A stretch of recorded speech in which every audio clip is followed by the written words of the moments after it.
পুরো দেশবাসী জানে যে আজকে হচ্ছে গিয়ে হাসিনার হচ্ছে রায় হবে। তো সেই পরিপ্রেক্ষিতে আমরা দেখতে আওয়ামী লীগের অনেক কর্মসূচি আমরা দেখেছি, তারা অনেক কর্মসূচি দিবে অনেক কিছু বলেছে।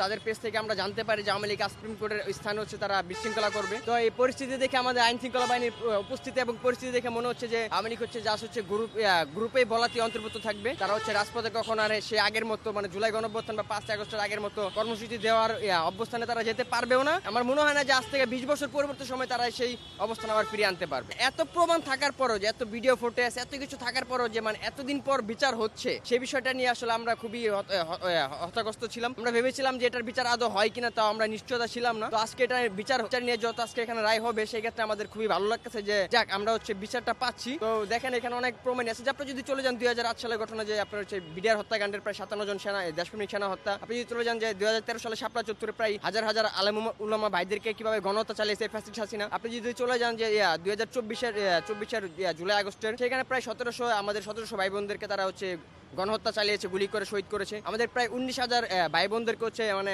আজীবনের জন্য পঙ্গুত্ব বরণ করে দিয়েছে। এত কিছুর বিনিময়ে আমার মনে হয় যে এই হাসিনাকে যদি নর্মালিও ফাঁসি দেওয়া হয় এটাও কম হবে। তাকে হচ্ছে ওই যেরকম হচ্ছে গণহত্যা চালিয়েছে ওকে মূলত হচ্ছে মানে গণফাঁসি দেওয়া উচিত। যেরকম ওকে ফাঁসি দেওয়ার পর ওর যে লাশটা বেরোবে সেই লাশটাকে আবার ফাঁসি দেওয়া উচিত।